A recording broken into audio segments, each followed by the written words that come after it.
So, welcome back to Living the Sky Life for all of you listeners. I am joined today by Jerry and Joanne Turning. You guys know them as Bacon and Juiceboxes, the famous page on all of social media. And we're going to talk about adulthood. Both of our boys are close in age. Skylar's 23, Eric is 21. He'll be, he'll be 22 in about 2 weeks. Oh my gosh. Okay. So yeah, we get a lot of questions about adulthood and a lot of the things that we've been doing lately with spelling and lots of things. So we're going to unpack all of that. I haven't had you guys on the show in a couple of years maybe. So there's a lot that's changed. So we're going to update all of that. So welcome to the podcast. Thanks for coming on again. Thanks for having us. We're excited. Absolutely. Okay, so I want to just kind of start, like I said, about catching up the listeners on kind of all things adulthood with Eric.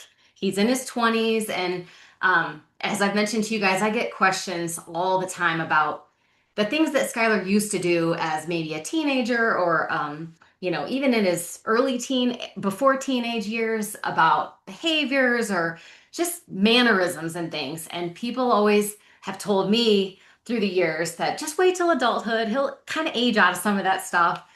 Some of it he has, some of it he hasn't. So I didn't know if it's similar for you guys with Eric. Has he changed for the better, for the worse? Have there been other things now that he's in his 20s? Yeah, a lot has changed. There's been a lot of maturity, but Mhm. you're right. A lot of the behaviors and a lot of things he's into are locked in from the early years. Sesame Street and Sesame Place and all the Pixar movies. I think those are going to be constants in our life for Yes. forever. But yeah, he's shown a lot of maturity. Actually, recently he's shown amazing growth and independence that is kind of blowing us away.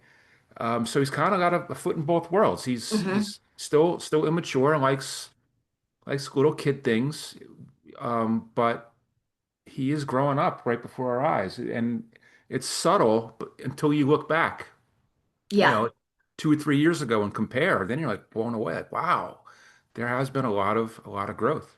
Yeah, and Hmm. I think from just kind of where he's been on a daily basis, probably the last time we talked, he was still in school, traditional school. Hmm. And when, we decided to pull him out and Jerry homeschooled him for about a year and a half after he had retired because the school was just creating too much anxiety and there were too many negatives outweighing whatever positive was happening in that school setting for him. So Hmm. Jerry homeschooled him. And at that point, I think is where we saw so much growth and Yeah. like just the ability to learn where we felt for the whole this is like our like mantra like his whole school career it came we come home with the same toddler worksheets or color another Yes. rainbow. At what point I had like a folder filled with like 45 rainbows because every day he came home with another rainbow. And the math sheets is 1 + 1 = 2, and it Yeah. was for a good 5, 6 years. That's all that was coming I home, mean, his whole school career, even more than that. and we knew he was capable of much more, and it kind of became the excuses started running out. When I retired, I found all this time now, Hmm. and it wasn't enough anymore. Even though he was comfortable at his school, even though he was safe, and it was going okay, we knew he could do more. So we ran out of reasons to keep sending him. The only thing that held us on as long as it did was the social part. We wanted him to have peer modeling and social Hmm. kind of opportunities. But when we did a deep dive into that, it was he wasn't really getting that in the school he was in either. Yeah. And I literally made a list of the pros and cons of keeping him there and or winging it and seeing what I could do with it. And it was a no-brainer for us. I had a luxury that most families don't have. I found myself retiring and having a lot of time to throw into it. And he flourished, Lori. He flourished. Within a month, I had taught him division, and he was doing long division, and he was doing percentages and uh, Multiplication. advanced Yeah, multiplication. like 4 digits or whatever, And then he was applying those math lessons to real life situations and learning how math, you know, applies to his life, and all within a couple of months. And really, you don't want to look backwards. You don't want to do that. But when I compare the lessons he was learning while he was in school to what I was able to do with him homeschooling, it was you wonder what took so long. And he probably was like, finally, somebody is asking me some Yes. questions that I like and see that I'm smarter. And I don't want to jump ahead to other questions, but I do think that, it really, as we've learned really truly how smart he is and how Hmm. much he has in him that he can't say with verbal speaking words, Hmm. it has made me question like every decision I made from his educational journey. Yeah. So that's kind of one piece. And after that, he moved to a day program, which we love, and they were amazing with him. And there he really is getting a lot of good social interaction. Hmm. I think there is where we've seen the focus on that and the Maturity, yeah. growth on in like social settings and just having some fun with other young adults his age He's taking Ubers now. He's with a support with person, support, not yeah. himself That's yet. cool But though. he has the app on his phone, and He orders it up and they go out to lunch. Aww. And yeah, so that's been really cool to see that. And they have him working out in the community. Like he works at a ice cream shop right on the beach on the boardwalk Oh, one day a cool. week. And he had tried some other places as well. So now I think our focus is really like, okay, we need to really focus on that. Like, how can we look at the next step and what employment options he may have sometime. Hmm. But I do feel like I need more information from him to be like, what do you want to what do? kind of things do you like to do? What do you want to do? So I'm hopeful that with more communication, we will get there. Right now, if you ask me, what does he like to do? Where do I think he might?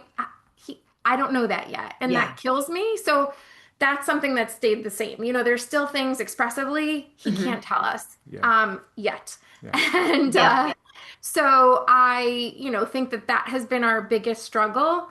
Behaviorally, definitely things have improved. There's obviously things that have gotten better. Sleep, knock on wood, we had like eight Yeah. years of no sleep, that's gotten better. Just his ability to be social and take him places to different like family outings or vacations and things of that sort. Flexibility is a lot better. Yeah. Tolerating uh, Language. diversities in his schedule, that kind of thing. It's been a lot better. Yeah. Um, yeah, just his emotional regulation has been a lot better. Yeah. He still has his moments, but Oh, they yeah. seem to Hmm. be shorter lived than they used to be. Yeah. He seems Kind to of. pull out uh, of the Meltdown. emotional Yeah. crises a little better. Um, So hopefully that gives you a little sense Yeah, of for yeah, where sure. we've been and And yeah, where we are now. I know you guys said, and I say this to myself all the time, like, I'm not going to beat myself up about the past and go back. But, it's always a question that I have, and I can't wait till Skylar can spell it and tell me, whenever that day comes. But Yeah. there's so much guilt for keeping him in our situation, it was an ABA program because there's really no traditional schools that could support him. But like you guys said, like, it almost turned out to be a glorified daycare that he would go to. He wasn't getting anything out of it. He didn't ever put up a fight, so he never demonstrated like, please don't take me there and, throw a fit before we got there. Yeah. So I was torn between, do I just keep taking him there because I kind of have a job and I have things I need to do too. It's a place for him to go and maybe be around other people, but then he was the oldest person there by many years, so he didn't get that social piece either. And it was right before we moved, when he aged out, sadly, that I kind of got the same setup as you had, Jerry, with him. And I started spelling more and we started going to the community more together, going to the grocery store. I was just doing things and I'm like, all right, well, we're gonna have to do this anyway. So I might as well start doing it. And his behaviors, meaning like his tolerability for things that were new, was so much better and he was happier. And I yeah. kept thinking, gosh, if had I just done this years ago, I could have figured out a way to make it happen. Maybe he would have been happier 5 years ago and like, fun to be around and all that stuff like he is now. But you just live and learn.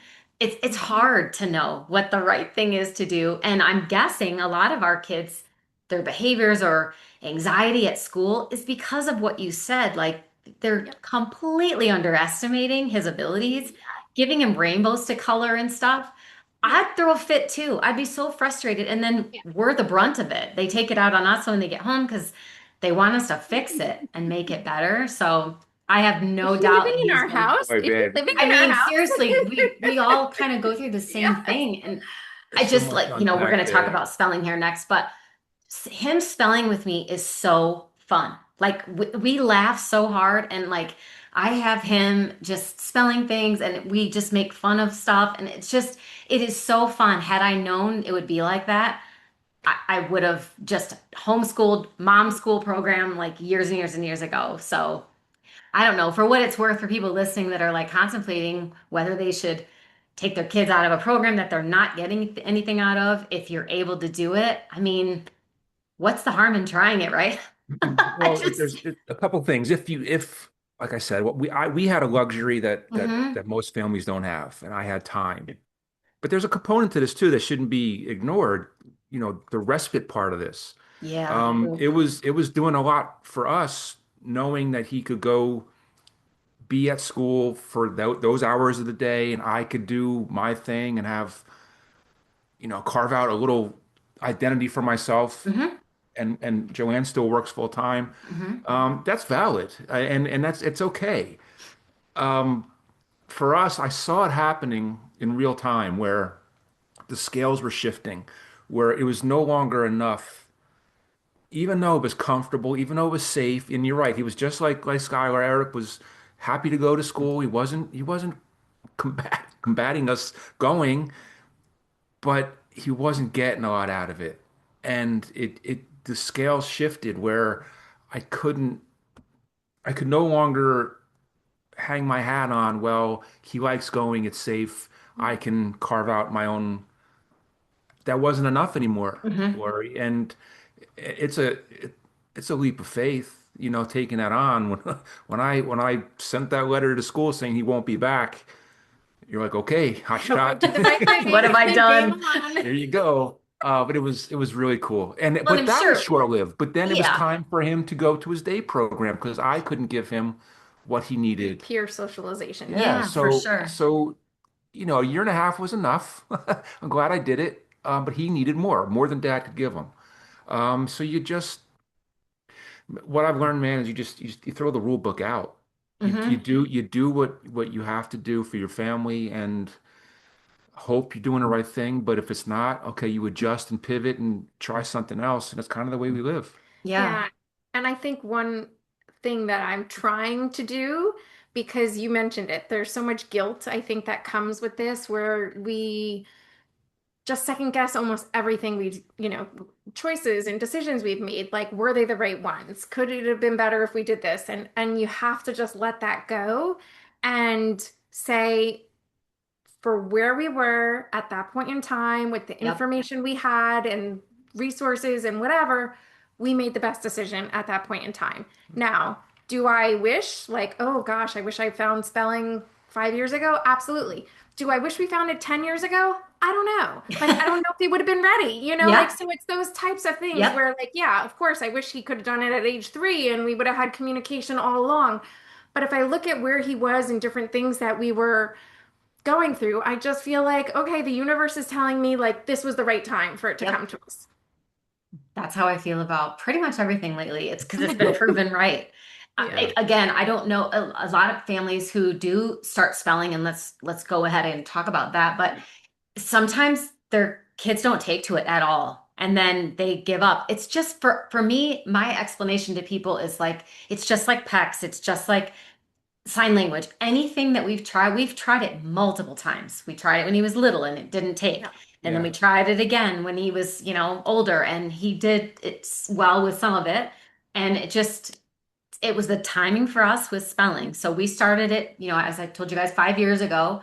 Mhm. Um, and it's been a slow go, but we are semi-open and he's answering prior knowledge questions, which is that's the most mind-blowing part. I'm sure you guys would Yeah. agree. Like, Yeah. how do you know that? Exactly. Yeah. It's We just it's awesome to meet. I think you guys might have said it in one of your posts too, and I've said it for years. Like, I finally have met my son. Like, in 23 years, I don't know what he likes. I mean, I still don't know totally what he Yeah. likes, but I'm learning he's funny. Like, he has a great sense of humor, an amazing personality. He's really, really smart, which again gives me guilt because I've let all these teachers and all I these people know. underestimate him all this time and Yeah. Yeah. talk to him like he's a baby and whatever. But so how did you guys, or when did you find spelling, and how long have you been doing it? And tell us all the things.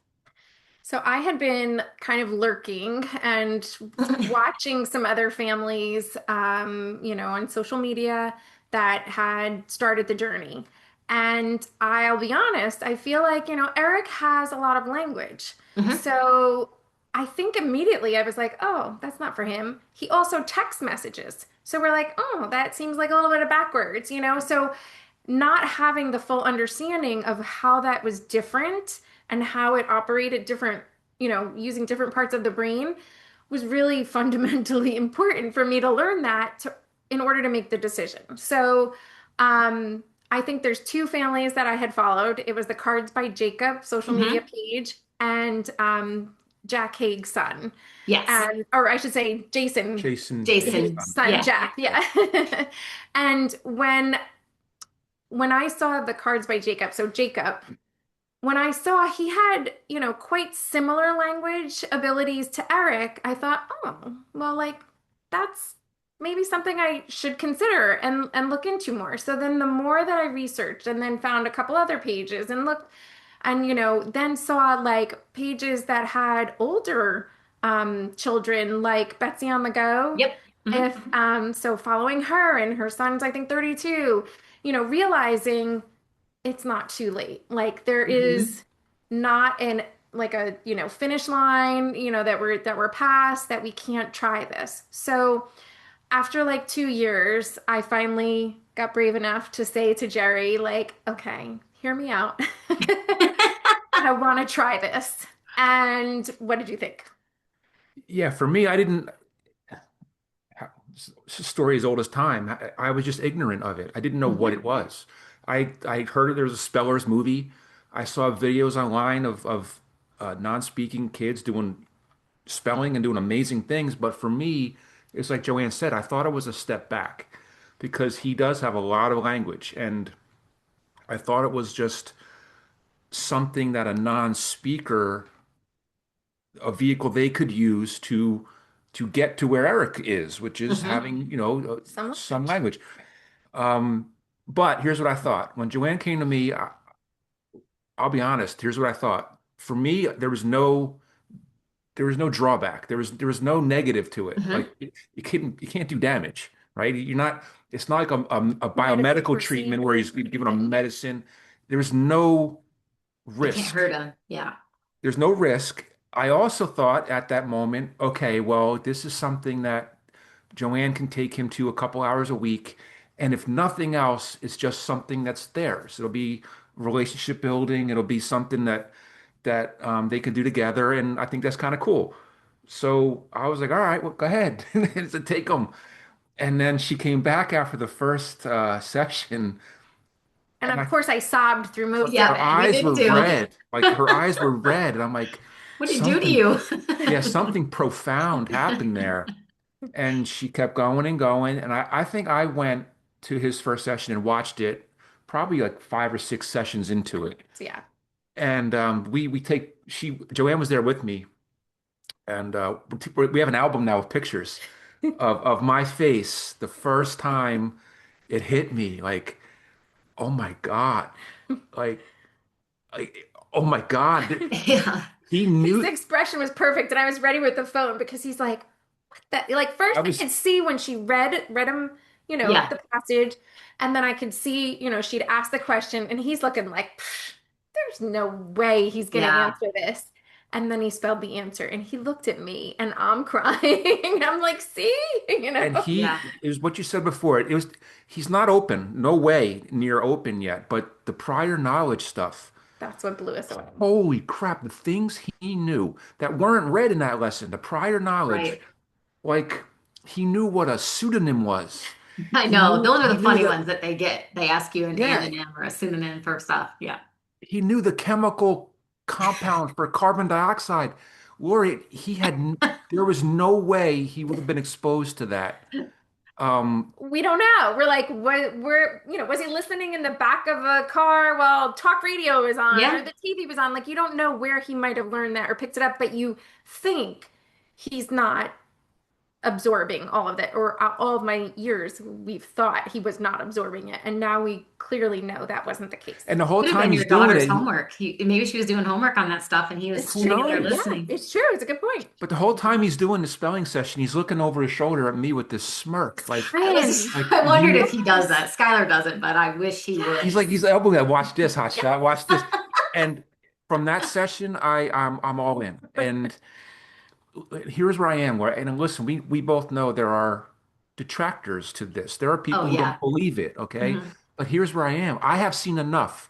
Just with the prior knowledge Hmm. facet of what they're doing, I will go forever. That's If he what never reaches the next level, which is open-ended questions, and it's still worth it. Hmm. It's still worth it just to get glimpses into what he has absorbed and taken in over the years. And when you see it happen with your child Yeah. and it throws everything you believed on the floor, like everything you believed, including what he likes, what he doesn't like, what he wants to do, what he doesn't want to do, everything is now yeah. a clean slate that we have to relearn. Yeah. Hmm. It's it's unsettling in a lot of ways. You fight off the guilt, you really do, because you're like, oh my God, maybe my son doesn't even like Sesame Place. That's where I'm You know, at. Yeah. and just when you start to become a student of the apraxia part of this, um, and the mind-body connection and all of that, it will you recalibrate everything you thought you knew. Yeah. And that's really unsettling in a lot of ways, but it's so exciting. It's so much fun. That's what I said. I feel like I'm a born again parent. Like Yeah, I Yeah. am learning to parent him again. I'm learning to think about all of the behaviors that he does and seeing it through the lens of apraxia and Yeah. seeing through the lens of it being a loop or something he's stuck in and behavior. So you mentioned Sesame Place. I don't know that this will be the case, but I do feel like for his entire life, Sesame Place was where we went. Like Hmm. that was just it. That was what we did. That was where he asked to go and he enjoyed to do, enjoyed going there, we think. But now I'm like, maybe he just is stuck and doesn't know there's other options he can ask for. Yeah. And that totally wrecks me thinking yeah, about that. Maybe he should go to, do you guys have Dave and Buster's out there? And like, he'll be like, yeah, what? yeah, There's yeah, this? Yeah. yeah. And we do. We've Um, tried to nudge him and push him into other yeah. areas, but I'm just hopeful that in the future he will be able to tell us more. Who's the mom Yeah. with the carrots? Who's that? It was just somebody, I think, in the spellers group. When I'm like listening into the Yeah. spellers Facebook group, and when people ask questions, and there's people of all stages of their Yep. spelling journey in there, and a question had come up basically somebody was trying to explain, kind of what this was and how not to believe their words, but believe what they're spelling. And Hmm. the example that the mom gave, that again, I don't know who to attribute it to, but she basically said, for example, I thought my son loved carrots, and I would give him carrots every meal, and it was the first thing he ate off of his plate. And she goes, and when he became open, the first thing he said to me was, I hate carrots. I'm just doing And it because you, she was like, what? She's like, but you always ate them first. He's like, I hated them so much, I had to get them out of my sight. And instead of figuring out how to just throw them out or throw them away, he ate them. Just to get them. So it like just blows your mind to think that those types of things could be happening with our own son. Yeah, yeah. It made me think of two things when you were saying those. One, our children, we've always said, no matter what part of the journey you're on, they're our greatest teachers. They teach us everything we need to know about them. We just have to figure out a way to observe and learn from them. They're constantly, whether it's bad behaviors or it's something else, they're trying to teach us. Like, I'm trying so many ways to show you. I can't tell you. I'm just trying to Yes. demonstrate for you what is Yeah. up. And one of the things I learned also with the spelling journey with Skylar, besides presuming competence, is that I play such a huge role in his life and I didn't really realize it. The looping, all of those things are one aspect, and that's his portion of it. But how I regulate myself dictates how the entire day is going to go, how the session's going to go. Even early on in spelling, I would get frustrated because I'm like, Skylar, I know you know where the A is or the B. Yeah. Like, I know you know how to spell this word. This is an easy one for you. And just saying things like that or getting he could feel that I was getting anxious and frustrated with him or whatever. And so then he'd smack the board away like I'm not doing this right now. And I'm like, come on, we're spelling. We need to get this done. And the more pressure I kept putting on him, I didn't realize I was. I thought I was being supportive, but I was stressing the kid out. And so I've learned not even with spelling, but just if he's in a moment and he's looping or he's kind of being naughty or whatever it is, Yeah. that I stay completely calm and centered. And I'm like, that's okay. We'll just do that later. And like, I don't react. And it's just like a toddler having a fit in a grocery store and you'd leave your groceries and go home and Yeah. not, bow down to it. Even as an adult, I've learned I have to just diffuse the situation, regulate, not react. And then he just goes out of it. He's like, well, this doesn't work anymore. She's got my number now. So, I mean, that to me has made all the difference with spelling, especially because I'm just like, that's fine. We'll take a second. You regulate your body, do what you got to do, hit your leg, and I'll wait. I'm good. We've got all the time in the world, and it works. It has really worked, and he respects that I respect him, I guess, is I can see it in his face. So you guys experience that? You're making faces like you Yeah, have. Lori, we gotta have a beer together because this is precisely what I'm working on now. Yeah. I've known for 2 decades. My son is directly plugged into me Yeah. emotionally. And if I'm having a bad day, he feels it. I mean, he feels it on a visceral level. So the co-regulation part of this, I understand it intellectually. Now the hard part is Yeah. fixing myself, We're like human. It's fixing it, hard. right? And it's clear that there are some situations that my wife is just genetically better at handling with our son. And that's a hard thing for a dad to process. Like sometimes my best strategy is to leave, and that ain't easy. Hmm. Um, but it's when you throw your ego out and just analyze what the issues are going on, it's clear that my emotional state directly impacts him. I mean, on a moment-to-moment Yeah. basis. So it's pretty wild that I think he enjoys showing off for me when we do spelling together.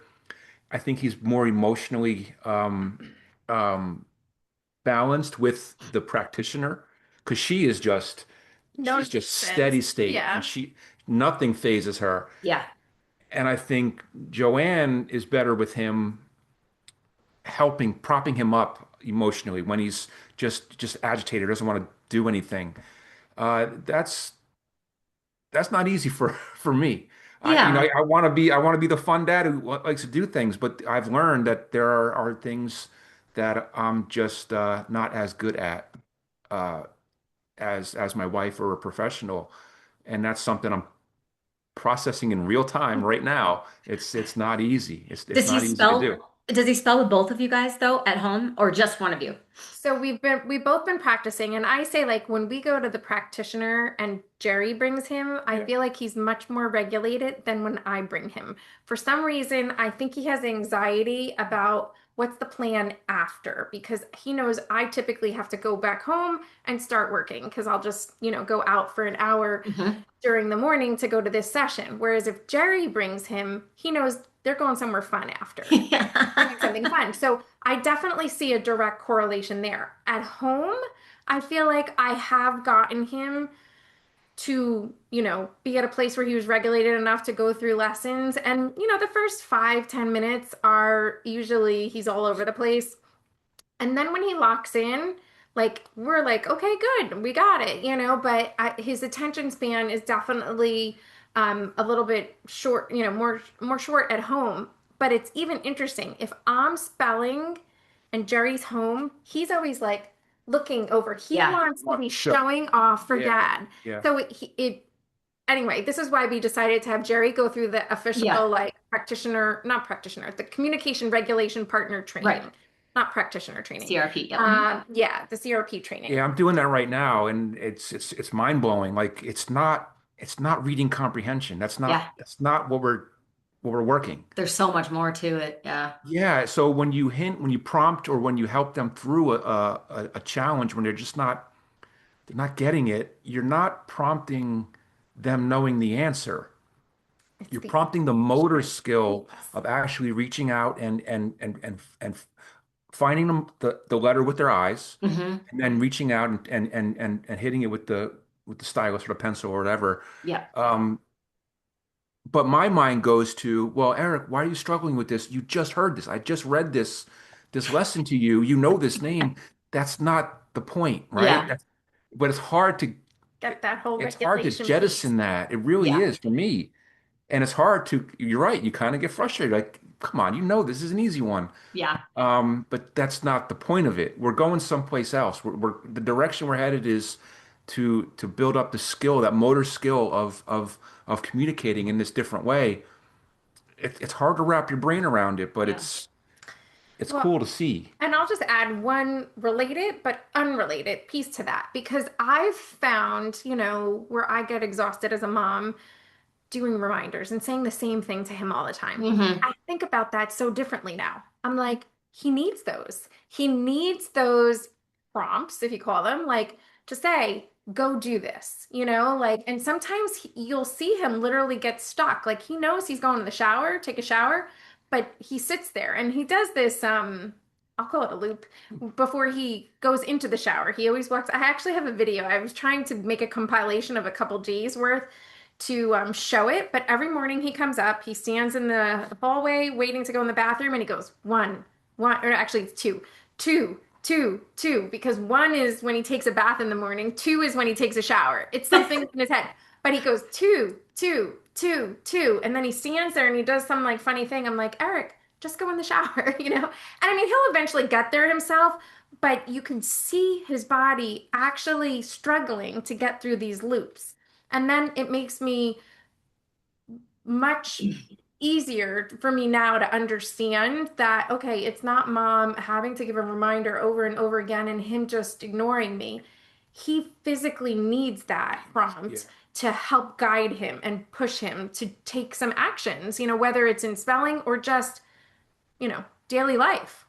Well, and several people in the spelling world have told me too, there's a huge correlation with our kids with OCD too. So there's obviously probably little components of Yep. OCD with him that he has to just do those Yes. counting Yes. things or whatever. So, that's maybe something they can't get out of, but it's a Yeah. safe loop or whatever. So at least That's he's it. not injuring himself. But No. Yeah. I was It's gonna tell you guys too, one of the things that really resonated with me and helped me better understand when I was spelling with Skylar. I had a couple of non-speakers on the podcast with their communication partners. And so we videoed everything. And I mean, you could see them typing. They were actually on typewriters. And I was asking them about, because I had always heard that spelling with your parents as your communication partners, for a lot of parents, it was really difficult. Their spellers would not do it with them. That they would Mhm. be great with their practitioner, but then as soon as their parent tried to do it, Mhm. they struggled. And I said, can you maybe just from your perspective, can you explain why you don't really prefer to spell with a parent or a caregiver? And it made me tear up because she said, our kids try so hard to be perfect for us that they don't want to make any mistakes when they're spelling with us because they don't want to let us down. I'm like, they carry all of that. Like, Mhm. we're so impressed with them. I mean, if they can't tell by our tears and our facial expressions, like we're No. just amazed by them. But that's one of the reasons they don't spell as well. And so we kind of just made the decision. Josh is the fun dad. So if we're struggling and Skylar is not like he leaves the room, Josh leaves the room. He doesn't stay around because Skylar will be distracted by him. So if Skylar's struggling and doesn't want to spell with me on a rare occasion or whatever, I'll go, all right, I'm gonna call in the big guns, Josh, and he comes in and he'll take him and he'll wrestle with him and like Yeah. physical. He likes to be really physically active and whatever. And Skylar's laughing and whatever. And we're like, all right, now you need to spell. So then Josh leaves. He's like my he comes in intervention, He's your and then sensory input. yeah, and then Skylar will sit down and then he's great and he'll spell. And I'm learning to recognize his cues and, to tell me like, Mom, I need a minute. Like you're wearing me out or whatever. And then we Yeah. just kind of reset and then he does great. So we just didn't want him to have too many people spelling with him because we all hold the board just a kind of little bit different or a little over to the side or whatever. And we don't want to confuse him, especially by the words we use and the tone. And I do a lot of sing-songy stuff with Yeah. Skylar. Like it's like, and the next letter is, and I don't Yeah. take breaks Yeah. because if I take a break, then I'll lose him. Yeah. So, and I Josh isn't like sing-songy like that. Like, so we just decided it would just be me and then his practitioner. And he does great with that. So, Well, it's yeah. funny too because what we've read is it's physically exhausting for Yeah. them to do this. So the tendency is you want to do more and more and more. And as soon as you see progress, you want to just, okay, for the next 6 hours, we're They're going to be spelling. tired. But Yeah. you can't. You Yeah. have to let it kind of breathe and go at its own pace. Yeah. But it's interesting too because what you said, I forget where I've read it, but I somewhere I read that you actually have to regulate. Like when Eric gets an answer right, my instinct is to jump up and high five him and throw him around and tickle him, but that is actually not good because it'll add pressure to him Right. if he does struggle Yes. and he doesn't get Same, that hit yeah, that that it, same he'll recognition, absorb that and celebration. so you have to kind of regulate and not show so much excitement for Yeah. the good stuff Yeah. because you don't want to set up well now when he's struggling. He thinks he disappointed us. Yeah, Yep. it's really interesting. Really Yeah. interesting. They're No, so there's dang definitely smart. so many nuances. The one other thing that I definitely have heard from other spellers and just again watching other families is, around the piece with not communicating as well with parents is sometimes they just come out and say like, there's just some things I don't want to talk about with my Yeah, parents. that's So true. I do hope that down the road, like my goal would be to have like almost a peer aged person who could be a communication partner for him. So that's my goal in the future to build up to that Mhm. and I have some goals that I've shared publicly and other goals not shared publicly secretly locked in my heart that I hope that he'll be able to hit Yeah. at some point but it is hard not to I sit in those sessions and I just try to be as emotionally regulated as possible and just say I know he knows this, I know he knows this, I know he knows this, Mhm. he's gonna, surprise me. And I think I've left almost every session at some point crying, during the session. Yeah, so far Yeah. she brought me and we have the picture of me like, oh my God. And And then is it your we have our dad? Your what? dad or her dad? It was, It was yeah, my dad Yeah, and the I same love that picture. He's picture. like, and then we have Anna, his sister that we brought, and we Yeah. have the same picture. It's so Aw. we're just rolling in family members, just watching this happen and to see been pretty cool. it's been really cool. It's It's neat that he likes that. We don't really spell with Skylar around. Like my sister's been living here Yeah, for a little while and she's like, I've never seen him spell. And I'm like, so she'll like go on the stairs in yeah, the stairwell where he can't yeah, see her and she's yeah, listening and, to my feedback and stuff. But I just don't want him to with I Skylar, I have, just know he kind of will feel like he's performing. So I yeah. love that Eric likes to yeah, show off really to his family and that people, like, watch me, look at this. yeah. And I know we'll get there. I don't know. I just worry that it'll I make him did worry. collapse. I have to say, I did worry the same just because I didn't want to like screw anything up, So I remember talking to the practitioner saying, is it okay if I bring someone? She's like, yeah, anybody's welcome to come, observe. And I was like, okay. And I wanted to see, how he was going to react each time.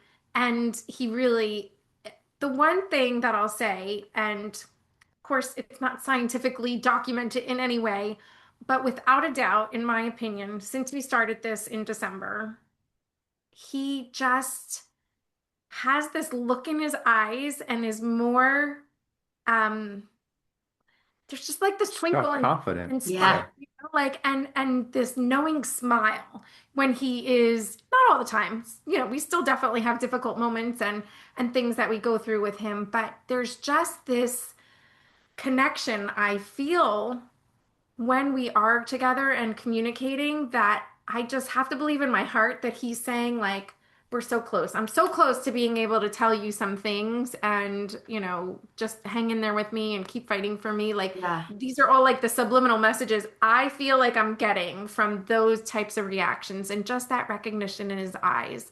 It's that has been the coolest for me. To see Yeah, but him proud of himself, right? Like, I yeah, but mean, you're right that with Skylar, like you want to make sure that you don't overdo it and bring in other people. I totally get that. And if we didn't see the yeah. positive reaction in Eric, Nobody else would have I would have been come. prepared. Like I will never see this. Just give me reports back when you Yeah. get home. Yeah.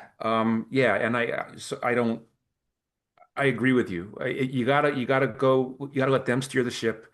You gotta do what's best for them and what makes them comfortable, Hmm. and uh, and be very careful messing with it. Like once you see progress, you just let it Yeah. ride. Yeah, do what you got to do. I just worry, I know our kids do not hold grudges, and I've been told that by other autistic adults and stuff like that.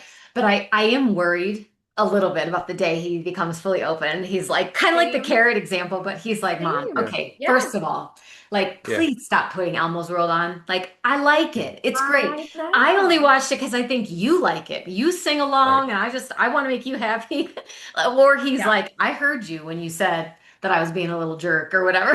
Like, Yep. I'm gonna just be the That's the worst parent part in the that world. I'm literally thinking, like, what did he hear over the years in school Yeah. from other students, other Yeah. staff, other, even family members? Yeah. I'm sure there were things that we said in the really hard years, like, that I hope will forgive us for. Well, And yeah, that's the one thing. Like if this is all that happened, it would have been enough. The way the practitioner talks to him on like a 22-year-old Yeah. man, the way she does not change her voice inflection when she talks to him, that blew me away. Like, man, I have to do some soul searching because we're all guilty of it. You fall into that cadence and that tone of the voice when you short talk to voice. our kids. So yeah, Yeah. To see a professional not do that and to see him react positively to being spoken to on an age appropriate level Mhm. really, really It was changed a lot for me. eye-opening for both of us.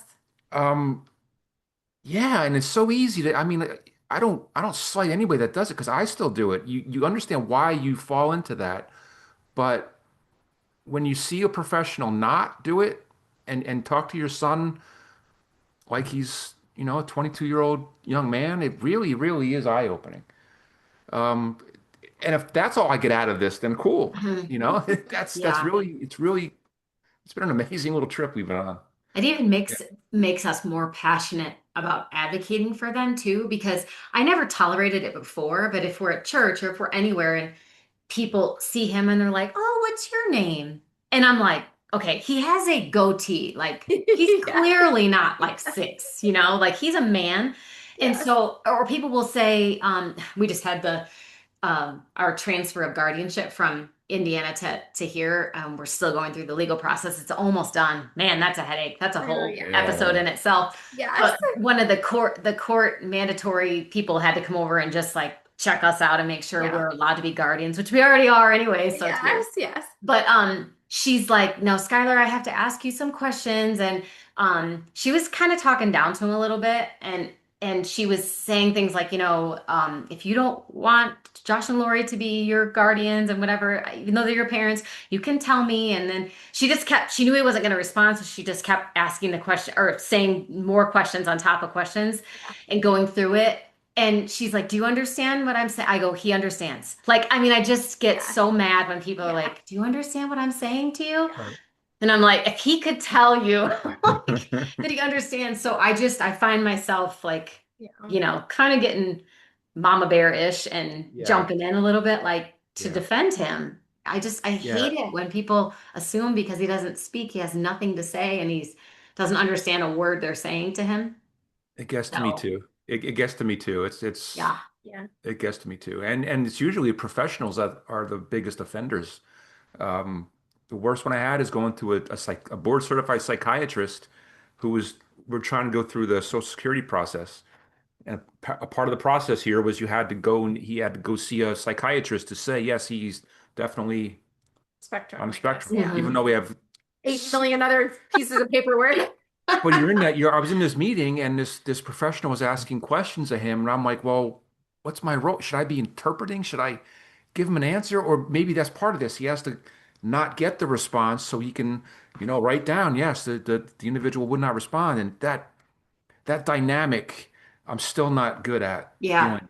Like it still it's gets me. demeaning. It Yeah. still gets me. Yeah. Yeah. Hmm. Yeah. No, Yeah. and I think now, especially again, since we started the spelling journey, for sure, the way people talk to him or things that they suggest about what he likes or whatever as, toddler age type stuff or even activities, I just want to like shout like he's, beyond that. Like we have to think about other things and, think about more age appropriate things. But I, have been trying to balance knowing we're not at that point where he's fully open. And so I don't want to speak for him. I just want other people to consider maybe there's other things he wants to say to us that he can't, and express that he doesn't like those toddler shows. And maybe there's something else that Yeah. really does interest him that he wants to learn about. And then there's little shifts, little subtle shifts I've made. Like instead of asking him, Eric, is that okay? I just started saying, Eric, is that cool?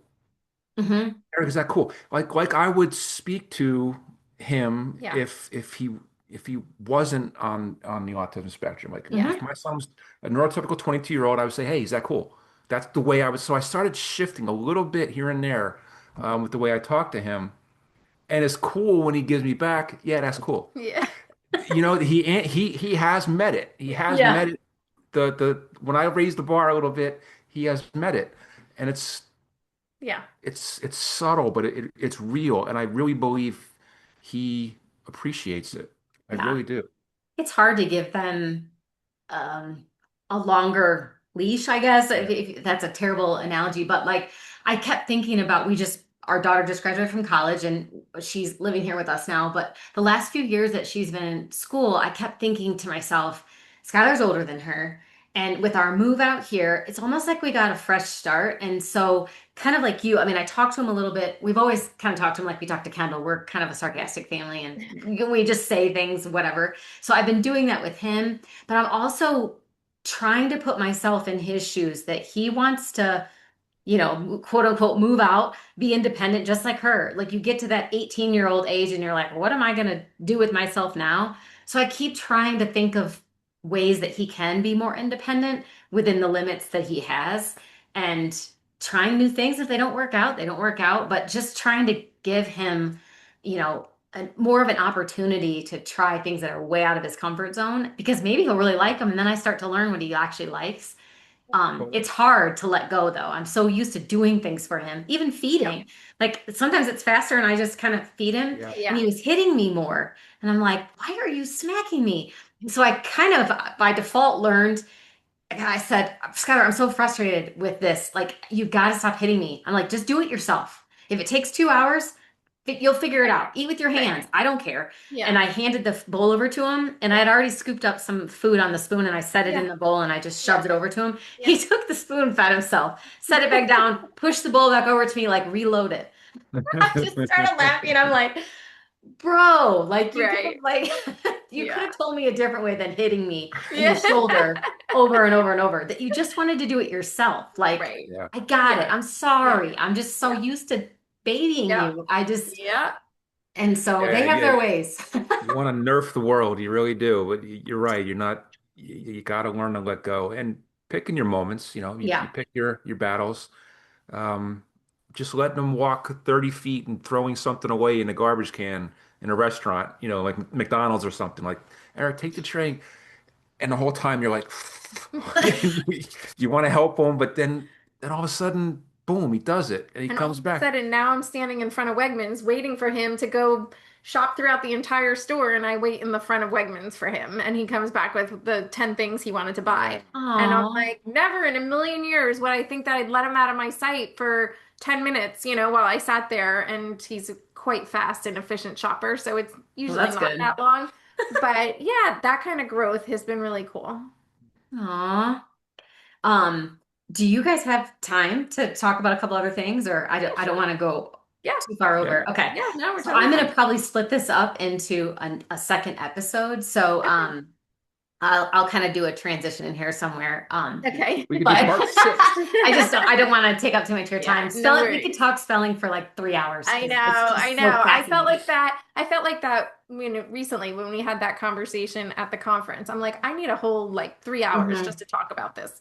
Yes, for sure. Well, along the lines we've been talking about adulthood, and that's kind of the whole focus of this particular episode. But you've made posts in the past. You've had financial advisors offered to people to sign up for those seminars and getting trusts in order. And I think at this point, a lot of people realize that by 18 they need to do FSI and they need to do guardianships and start all those processes. The one thing that has evaded me because I don't want to do it, I'm just being honest, is the letter of intent. And I know, Joanne, you posted when you did that it was a tearful process. Like it wasn't a one and done overnight thing. Months, You Lori, worked it and took worked and worked on it. months. I've heard some families have binders, like they have sections of binders instead of, because we hear letter of intent and we think it has to be this long drawn out letter to Yeah. someone when we pass away that explains everything. And it does to some degree, but can you kind of describe for people who haven't heard the terminology or don't understand really kind of what a letter of intent is and how you did it? If it is Yeah. a binder or it's just a big long Yeah. letter Yeah, or what? sure. So I definitely, our financial advisor that we had been working with regarding like life insurance and special need trust setting up, those types of things, saying like, okay, you need to do your letter of intent. So it was like this big cloud hanging over me because I figured it was such a massive um, thing that was so important. If something tomorrow happened to both of us, I needed something that was going to tell everybody all the things they needed to know about Eric. So I started researching different templates. Like I was looking for a document that I can Hmm. use, and I didn't find one that I liked. So I kind of combined probably three or four together that I started to then use. And it includes everything from, and I probably need to update it again. I think the last time I updated it was probably about a year ago. But it's all the things that he likes now. Hmm. Just basic information. Who are his doctors?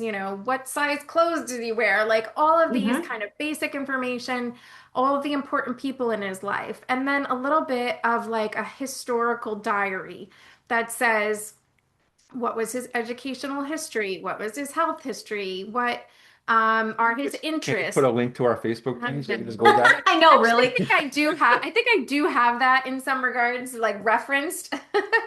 But just that whole history of saying, here's the favorite people in his life. These are things that maybe triggers. These are things that he really seems to enjoy. For sure, I need to update it because we haven't done anything with spelling in there. Um, but it took me months to do. And, even just seeing, was I organized enough to have all of this information together in one place?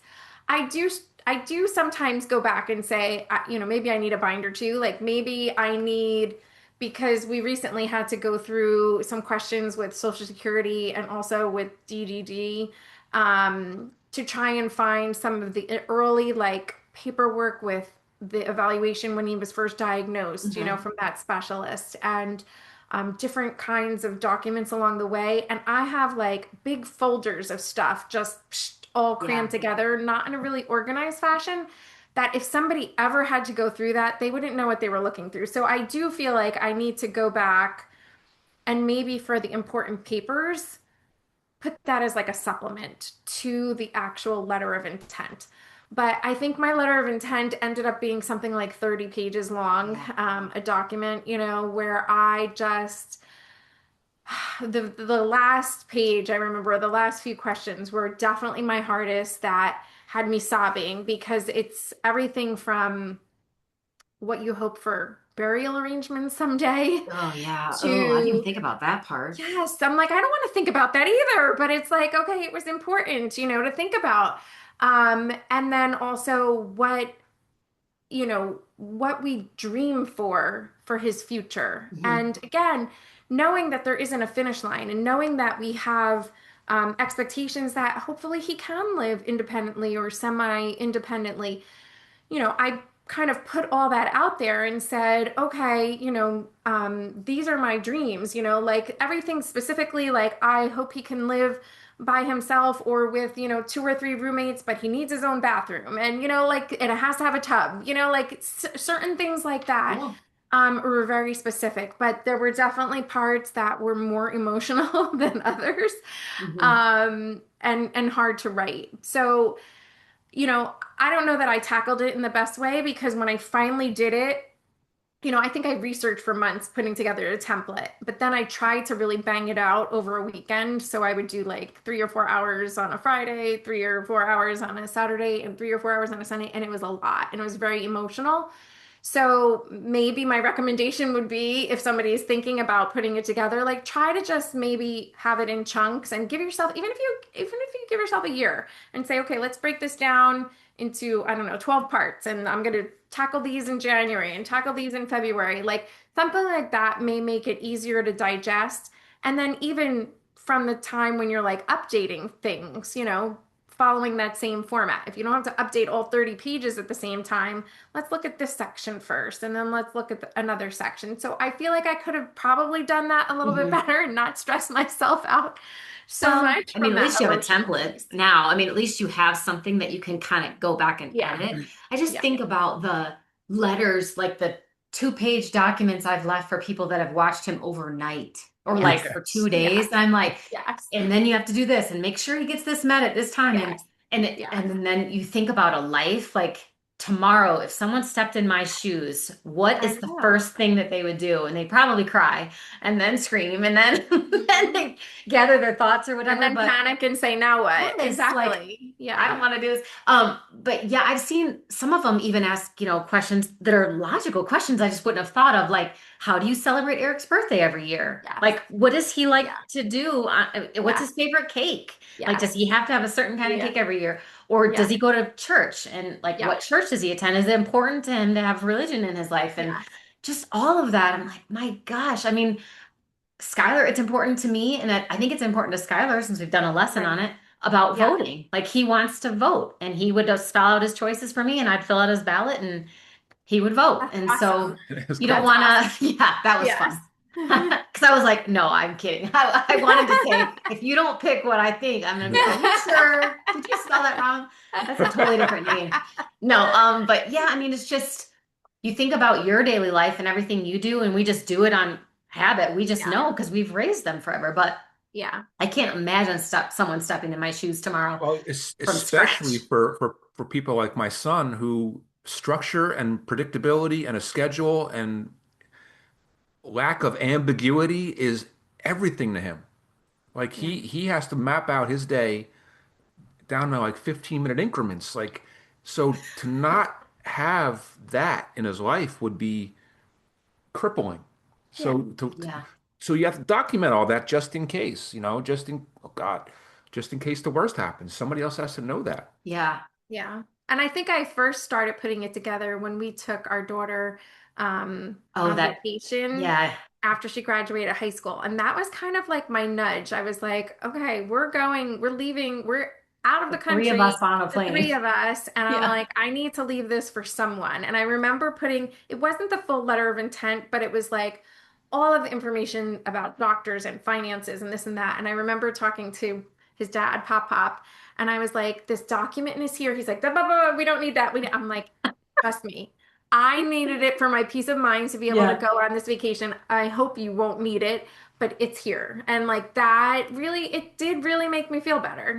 So it Hmm. was a pain in the butt to put together and it was emotional put together, but I did feel so much better after I had something. So yeah, now maybe the one we have is not as up to date, but it's something, Yeah. and it would be better than nothing. That's good for me. Like you clearly had a deadline because you knew that trip was coming and you wanted to get Yes. it done. I need to Yes. like figure out a deadline for myself, like Yeah. something big so that I'm like, Yeah. okay, I have to have this done. I'm much better with deadlines too. So Yeah. that's probably where Skylar gets it from. Yeah. Oh my gosh. Well, you know, kind of aside from Eric, we've talked about all that. I mean, you guys are your own people and you have your own lives. And I know Jerry's retired and he's like this fantastic artist painter. I've at least been the recipient of one of his amazing drawings of Skylar and Kendall, or Skylar and Josh, which is Yes. awesome. Yeah. So Blue Bridge training, you're still doing that. The training of, is it police officers and like first responders and firemen, or just strictly police officers? Because that's your kind No, of your police, history. fire, EMS, search and Okay. rescue groups I'm doing, um, teachers, bus drivers, nurses, anybody will come listen to me ramble about our guys. Yeah. I'm You've done teaching. corporate, like you did a hotel I've chain. done You've done, Oh, private that's good. security. yeah. That's Yeah, cool. a lot of Hmm. private security. Amusement parks are kind of fun. I've done SeaWorld amusement parks, Sesame um, Place? Of Seriously? course, Sesame Sesame Place. Place too. That Yeah. should be a given.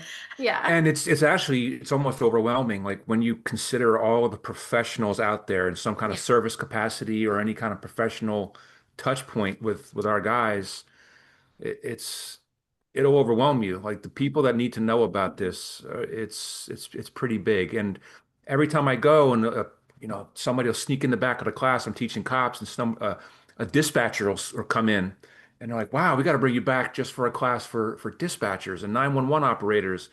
I'm like, Probation officers you did. Yeah. Yeah. Federal Air Marshals was one I did that was really eye-opening. Like it's there's a lot. There's a lot of work to be done, but it's been insanely gratifying to be able to do it. And Lori, I pray every special needs parent could just sit in one of my classes and watch the light bulbs go off. When people who don't have any personal touch point with autism, when they start to realize how how much they don't know about this and how Hmm. they the misconceptions about what this is and the challenges that come with it, just trying to live your life with sensory processing differences. When they start to realize that and and tell me that it really did change their not just their professional worldview, but it changed them as a human being. Yeah. It's been absolutely it drives me, and I wish I could have parents in my class just experience that once because you can't leave without being optimistic because we're all guilty of it. We otherize a lot of people, and we say cops, they're those people. And whatever image you have of police officers or first responders in general, they're human beings, and they have families, and they care and they want to know, they want to learn, they're hungry for this type of information, and it's been awesome. It's Do been they awesome. receive zero training on it? Like when Uh, you were in s- the, uh, when you were a sergeant and well, all that? I mean, did you, other than obviously personal experience, did you in the academy or any of the things? I mean, do they talk about people who are not even just on the spectrum, but like with mental illnesses that are hard to communicate with, and they just automatically assume that they're gonna do something dangerous, and they're in, I don't know. It's so hard. I can't put myself in the shoes of an officer or a first responder because you don't know if someone's mental stability could put you in danger, but you also have to handle people delicately, and it's like you only have split seconds to make a decision sometimes, right? well, yes. A couple things. No, I went through a 25-year career. I had 0 hours of formal training on this, and Wow. I'm a canine officer. I'm the guy you dispatch to find these people when they go missing, and I was never trained on it. But let's be more optimistic. Right now, the number varies a little bit, but it's right around 40 states have made this some type of training on this topic mandatory. Um, Now, listen, it gets really complicated because what's happening is the states are lumping it all in together to fill the mandate. So what I'm seeing now is states are training's mandatory, but they'll have like a 2 hour block of instruction that covers autism and um, addiction to meth and psychosis Seventeen other and conditions. Yeah, and you depression handle those and all differently. Oh, de-escalating suicidal, and it's just bleh. And the reality is I need 8 hours with your guys just to talk about the sensory challenges of autism. And the And varying ones. I mean, it's not like one person is the same, you know? yes, so that's the frustrating part when I have conversations with chiefs around the country and I get that pushback like, yeah, our guys are trained. We had this 45-minute block of instruction 2 years ago, and they covered We read a autism in module. 10 minutes of it. So you got to be a diplomat, right? Like, thanks, Chief. That's great. I'm glad you guys are trained. However, I can give you more. Like there's Yeah. more I can give you. And then you have the other side of this where it's being lumped in as crisis intervention, uh, which is important. Our officers need to know how to de-escalate our guys in a crisis. But the reality is 98% of the interactions with cops and firefighters and EMTs with our guys are not crises. They're routine. They're Hmm. motor vehicle stops. They're just basic investigations. sitting. Some maybe our guys take a candy bar out of a store and they get stopped by a security officer for shoplifting, and then the cops come. That's not a crisis until the cop who comes doesn't understand what he's dealing with and boom, blows it up to a Yeah. crisis. So what I teach the chiefs is, listen, it's great that you have crisis intervention training. That's awesome. But your road cops, the guys out there right now driving around writing tickets and answering calls, they need to know this stuff. Yeah. And they need to know that my son looks like every other 22-year-old on the planet, but he's not going to react the same way. Yeah. And when I do break through and I can explain that properly and a light bulb goes off, not just not just to make them better public servants, that's important, that's noble, but for their own self-interest, that they're exposed to liability by not knowing this, that they're going to make mistakes and make decisions like use of force decisions based on somebody who looks like he'll it may appear to you that he's intoxicated. It Yeah. may appear to you that he's under the influence. It may appear to you he's having some psychotic break. Yeah. And the reality is, no, it's not they're wrong and they're misunderstanding it. And Yeah. now you're exposed to liability. It's not a it's not a sexy conversation to have with a chief of Yeah. police, but that's when the lights go off. Like, wow, there's something here. And it's been amazing. It's been amazing. And I can chime in because he'll never say it himself, but I've had the pleasure of being able to, sit in on some of his trainings and then also see the line of people waiting to talk to him afterward and hearing the feedback of these veterans who have been there 20, 30 years tell him like that it was the best training that they've ever had. And, Aw. as he said, like eye-opening that so much that they didn't know. And I think I have to ask you to share the recent story about he recently trained a group in California and you tell them the story about Yeah, within 5 days, I just got home. I was still unpacking, and I got a voicemail from the officer who brought me out, and he said that last night, which is when he left the whatever. Yeah. voicemail, he said, last night they had a 5-year-old. Um, you go out the back door, and implementing my training, they were able to find her within like a half hour, and she had gotten in a pool of They found her in a a pool. neighbor's yard, and listen, would they have found her anyway? Maybe they would have found her anyway, but I will ride that for a long time. And the travel's hard. I don't enjoy the traveling. Yeah. Um, but stories like that'll carry me for a long time. So Yeah. And one of those, I guess the feedback was, immediately our officers thought about your training. And then after the event, we debriefed and talked about how we could bring you back and make sure everybody else in the area is trained as well. Like Yeah. knowing that immediately was, able to be implemented, considered, understood. And it does take probably just one person in a police department or other organization to really see the need and see the value. And then Hmm. once he's in a room with somebody, then he convinces everybody else and then Yeah. they understand it as well. yeah, and It's it's really just so cool. I'm sorry. Go amazing. ahead. I was just gonna say, it's so amazing that your journey with Eric and in your career has brought you to this place and this necessary place. I would much rather listen to any speakers who have personal experience and also having been on the force for so long and you can relate to them. It's different if I just spoke to them as a mom and like this, I need you to look out for these things, but I'm not a police officer and I don't know the other hoops you guys have to jump through and what, your experiences and all of that. So being able to relate the two things, I'm sure your speaking is so passionate because you're picturing Eric and you want them to picture Eric, people like him, when you're doing all these examples and stuff. So that's Yeah, that's awesome. the I just feedback love I it. get is that, and yeah, I do. I don't think I've made it through a class yet where I don't break. But Because you care. that's an important part of this. Yeah. And it's in law enforcement, you don't get that a lot. You get experts to come in and talk to you about search and seizure laws and narcotics interdiction. It's very just buttoned up and just bleh. And to have a guy sit there and just bare his soul to you for 4 hours. And also, I get it from their side too. I understand it's hard. I've been the guy dispatched to these houses, and you got to figure all Yeah. this out and make these decisions based on minimal information. Having the I guess the gravitas of being of that experience, then I can bare my soul. Hmm. That's the feedback I get. But it's something really cool happens, and it's unexpected. There's three levels of compliments I get.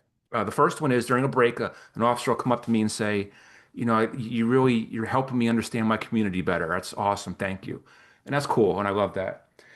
Then another break, somebody will come up to me and say, hey, just so you know, I'm not going to raise my hand because it's hard for me to talk about, but you're really helping me understand my niece a little better. She's on the autism spectrum. She's 8. She's nonverbal, and you're really helping me understand that. And that is awesome. But there's one more level, Lori, and this is mind blowing when it happens. Somebody will come up to me and tell me, "Hey, this is between you and me, but you're really helping me understand myself a little better. Like I never understood why I'll have to sit there and pick at my fingernails while I'm having a conversation. I never understood why my whole life I like to walk on my toes, and now I do. Like that is mind blowing when that happens. And then you start to understand, they start to get it that this is the human experience, that we all have sensory challenges. We all are interpreting the world in a way that's different than other people. And forget being a better cop now. Now you're a better human being when Hmm. you leave the class. That I can't tell you how good that feels when that happens. Yeah, and I think I remember in particular one of the lectures that I sat in was a mix of individuals, community, families.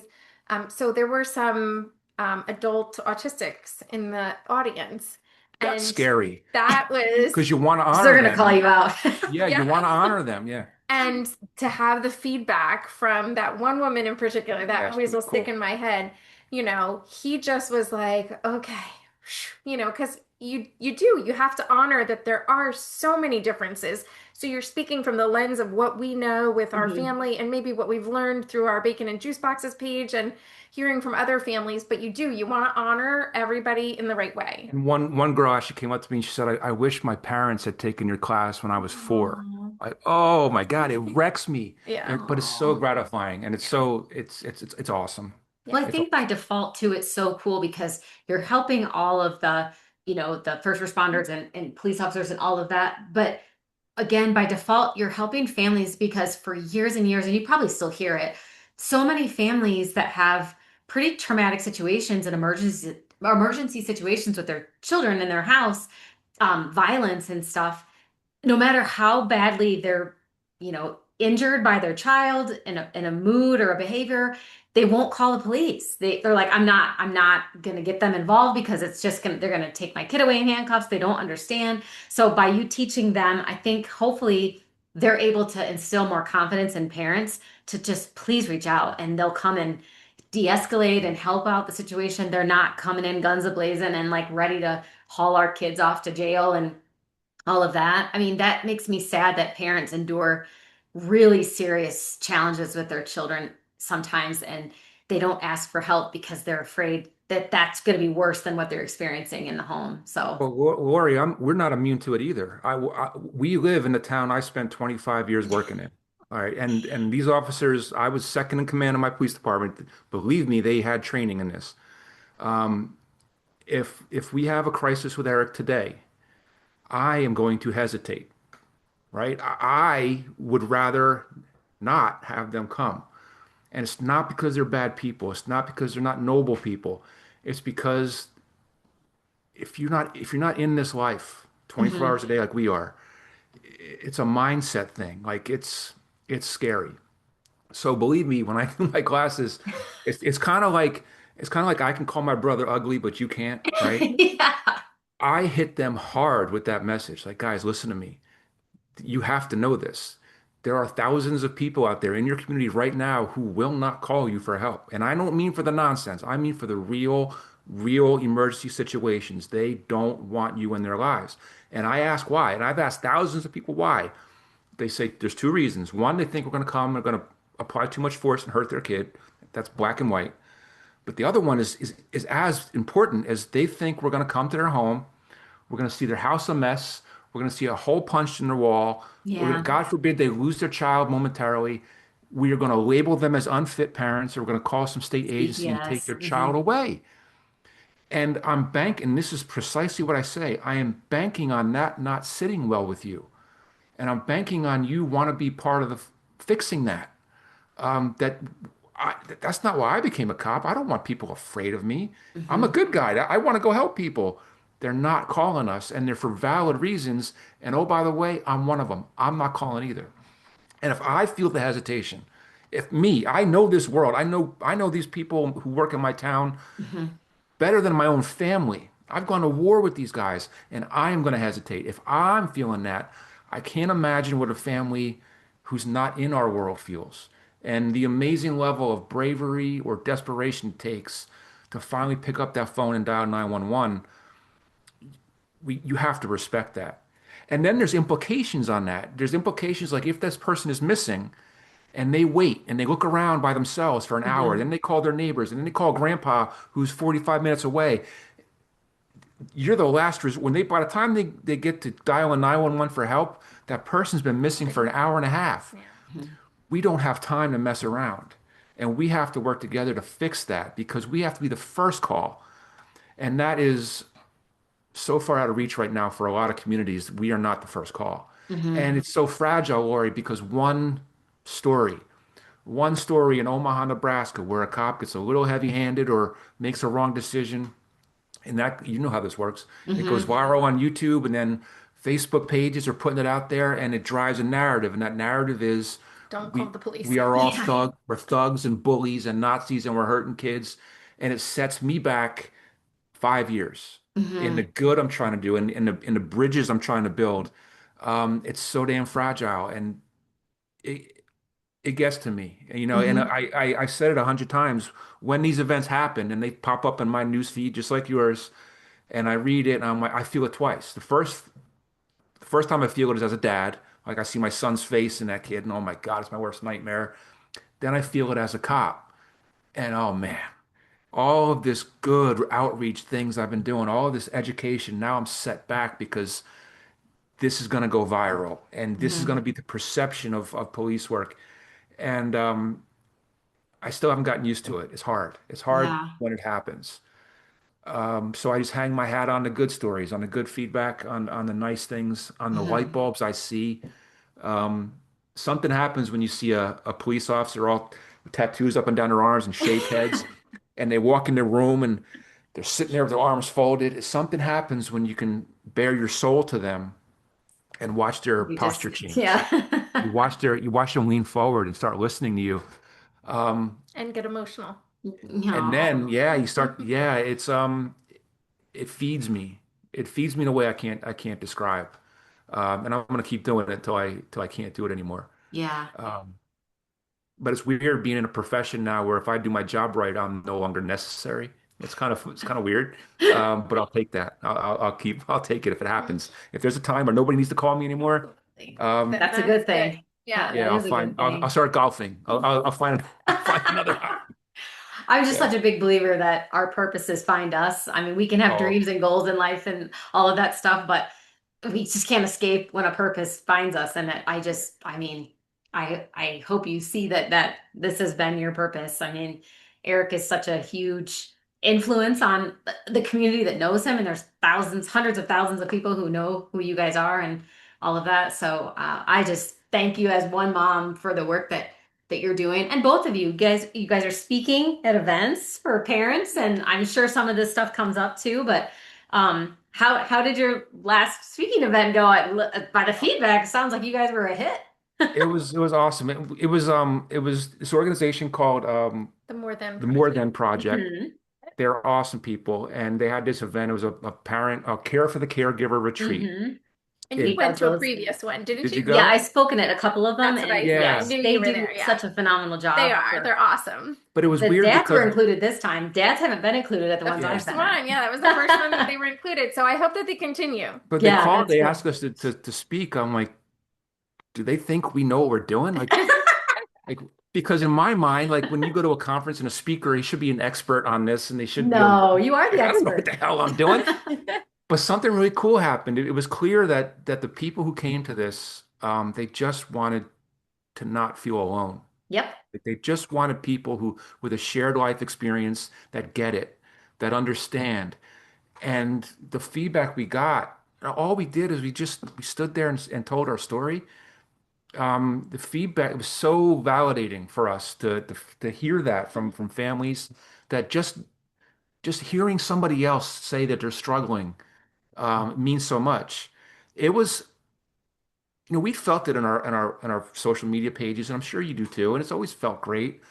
Something happened though, being in a room with them, Yeah, when you where meet. it was live, Yeah. Yeah. really changed me. And we drove home and we drove out there. We didn't fly. It was a 12-hour drive for us there and back. And we were talking like, I want more of that. I want more of that. So that's Yeah. when we started to do our podcast because we just if I don't have to worry about like teaching somebody anything, like Hmm. if I can just talk about my story, I'll do that forever. Like that's Yeah. cool. And to know that that helps somebody and there's value in that, um, yeah, I want more of that. It was cool. Yeah, and for me, I think it was cool on multiple levels. But I think that I tell the story that for the longest time, I was the person that couldn't say the word autism without crying. And I didn't want to be part of this autism club. It was like I always felt like an outsider as the kids grew up because, we had one foot in both worlds Yep. and just didn't feel like I fit in either of them perfectly. Yep. And at this conference, it was just it was just that energy, and I know you know it. It was just that energy that was like, we are all in this together, and I understand you, you understand me. I'm not judging you, you're not judging me. And it was just so refreshing to be around so much kindness Yeah. and just genuinely nice people. And that like filled my soul in ways that I didn't expect. Like I Yeah. expected to have a great time and be away for a couple of days. And I'm sure it was going to be an amazing conference. But the way that it did like re-energize me and fill my soul and make me really appreciate the community that we have, even if we don't see these people every day, even if we've never met in person like I you, like know. we feel this connection on so many levels. And that was really, really just a new feeling for me. Like it was really so cool. And I said, we already can't wait till next year's conference. Yeah. Yeah. Isn't it wild when you meet like, Yeah. Kate and Yeah. people, it's funny because I felt weird the first time I spoke I might have been Kate's was maybe the first one that I did a speaking Okay. event to, but people were like, "Oh my God, like it's so great to finally meet you." And one lady, she just made me just burst out laughing, like I mean, in hysterics. And we were laughing because she's like, "I am starstruck right now," and I'm like, "Stop it! I Yes. am a Louisville, Kentucky mom, like at the I time." And I'm know. like, I mean, because Yeah. they feel like they know us, and it makes me feel I know them too. But as I Yeah. follow all these people's journeys and pages and stuff, and they Yes. are my friends. They're the Yes. people who get me, who give me hope when I have none. And it's just so nice to meet all of them in person for Yeah. a change because then I really feel connected. So we have that on our agenda, all of us to do, Yeah. you guys and me and Josh, because Yes, I've it was met so many people, awesome. but not you two. So, Yes, we had to do that. oh my I goodness. got to meet Tanner from Love on the Yes, I Spectrum. saw that. And Lori, I don't fanboy a lot. It takes I was screeching when I saw him. That's And hilarious. he was the coolest Yeah. guy, man. He goes, Mr. Jerry, can I give you a hug? I'm like, Mr. yeah, Jerry. yeah. He was the Yeah. coolest kid. Yeah. No, Is he he's as fun definitely and cool as he seems on the show? He's exactly the way he is in the show. And he owned the room. He gave yeah. a talk. He was awesome with his mom, owned it. And the Yeah. energy that comes, there's a light in him Yeah. that is absolutely, it's Yeah, amazing. infectious. He's Yeah, it so really, yeah, so yeah. positive. But interestingly, because I follow his mom's Yeah. podcast, the Love on the Spectrum mom's podcast, Talk to Me Sis. And, I've also communicated with them a little bit through Instagram Messenger, kind of leading up to the conference. So talking to Tanner's mom and just realizing like they're still going through all of the same things that we're going through. And social media shows some of the better and like more put together moments. She's like, but there are still so many still hard moments and struggles that we all face that it's hard to, you know, I don't know, at first grasp that and say like, Hmm. oh, they got it all together and I don't, here I am a mess. They were like, no, we all have our moments where, we're falling apart and then we all have the moments where we're cheering for each other Hmm. and, trying to celebrate those growth, the moments of growth. It was really funny though, because, he's like a major, he's a celebrity now. Yeah. Yeah. Yeah. Came quick for Yeah. that family. It Yeah. was like overnight, boom, now everybody knows who he is. So you don't realize that that family's new to this social media world that we've been in for years. So Hmm. all the trolls and the negative Oh, comments, yeah. that's all new for them. Yeah. And for his mom, Hearing, working through those issues, you can like just see. the landmines of what you shouldn't really say in a post. You might feel it, but maybe you don't, maybe word it better. Like all of those little tripwires and Yeah. landmines that we've kind of figured out over the Over the years. years. Yeah. It's all new for her. So it was Oh, interesting that there's such a celebrity now.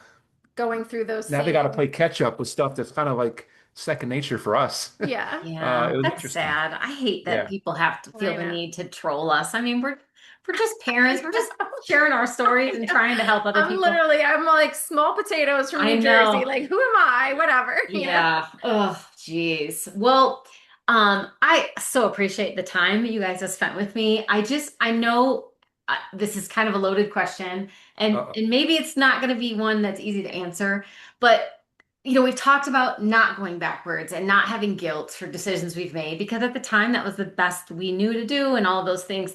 But if you could just go back and tell yourself 5, 10 years from now, something that you wish you had known, not about, therapies and taking care of Eric, but for yourself to maybe not have as much anxiety or stress or, because we're at this place now, 10 years beyond that. And things aren't as dire and as bad as we thought they were then. Like, this is never going to end. I'm never going to sleep again. I'm never going to, whatever. So, if you could go back and just calm yourself down and tell yourself something about the future Yeah. of parenting Eric and being in this life, what do you think it would be? So I'm going to start. And I'm just You going to already say, know. because I have On it. one ready to go. For sure, for me, I would just say cry less. I feel like I spent so much of the younger years going through this and cried and worried and cried and worried. And I look now, 17 years, in the future from where probably he was like right around like with diagnosis, being diagnosed. Um, and realizing like if you only knew how much growth he was going to make, you would really have cried less and worried less. So that's kind of my, in a nutshell, without a doubt, what I would have told myself. Hmm. yeah, I'll copy that. If somebody would have handed me a document uh, 18 years ago and said, "This is what your life is going to be," would you sign this right now? Yeah, he's blown us away in so many different ways, and it's not that it's not that I wrote it off, the progress. It's that I kind of prepared myself emotionally that it might not ever happen. And when you live your life like that. Like you don't want to get your hopes up. Like, he may not ever, tell you what he wants. It kind of numbs you.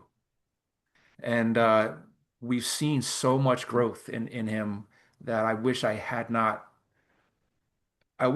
protected myself the way I did. Um, and prepared myself for worst case scenarios as hard as I wish I built walls around things that it was wasted energy because he blew us away. And I think one other thing that came to mind was I do truly believe it kind of ties into what you said. I truly believe that sometimes as parents, we because we're often stuck in the hard, we can't see the potential as easily as somebody from the outside. And without a doubt, when he started at this day program and we would meet with his BCBA, she would tell us things and she would talk about him in the future. Well, when he does this and when he does that. And I remember sobbing, of course, in the meeting saying, like, I actually just feel a little bit like a terrible parent because I think you're teaching me to see capabilities and see possibilities in my own son that I never even considered for myself. And I think it was due to the belief that there was a finish line, that he had to achieve some kind of growth by the age of whatever, Because we're or else told growth that. was impossible. Yeah. And that just really, I think, stunted my thinking, and made me think that I can't have these big dreams for him. And having an outsider's perspective, now with the spelling practitioner and the things that she says and sees, him on a trajectory. And again, the staff that we've been fortunate enough to work with at his day program, they've shown me that there is so much more potential to what Mhm. I think I initially believed. Yeah, the window doesn't close. Yeah. And you got to get rid of you got to throw the rule book out. Yeah. Like, The, okay, he's not forming sentences by age 8. Okay, maybe it'll happen at 18, Yeah. hmm maybe 28, maybe 78 years old. The kid will point to Yeah. something and say, I want that. The window doesn't close. And it's a mistake to let your mind take you there. Even though it's human, Yeah. I think it's a mistake. Well, and it's unfair for us to think that of them when your daughter's window hasn't closed, nor has yours. Like I'm still Exactly. learning things every day that Yep. I'm capable of or trying new things. And I'm 51 almost. I'm still, hopefully I'm still growing and learning. But Yeah, for yeah, sure. I think mine that I kind of always say is similar to your second one, Joanne, in that I wish that I could see the future brighter for Skylar too when he was young, but I wish that I hadn't maybe projected his current status on this future. Like I was worrying about things like his living arrangements when Yes. I'm dead, or like, I Yeah. mean, and Yeah. he's 12, and I'm Right. thinking Exactly. like, what are we gonna do about guardianships and like, oh God, puberty, like, is this gonna be awful? And people ask me that all the time, like, oh my gosh, my kid's 7. I'm so worried about puberty. And I try to talk people off the ledge, like, focus right now because there's amazing things that we're missing Yeah. because we're so worried about maybe Yeah. not sleeping for the next 12 years. Yeah. He went through that phase too, but it was gone. He sleeps now more than we do. He's like a 12 to 14-hour sleeper. Yeah. And I never thought I would get there, but I I just never kept did either. doomsdaying my life and Yeah. like, what's next? Oh God, if we're gonna get through this, what are we gonna have to, we're on the other side? What's coming? And I missed out on a lot of the good.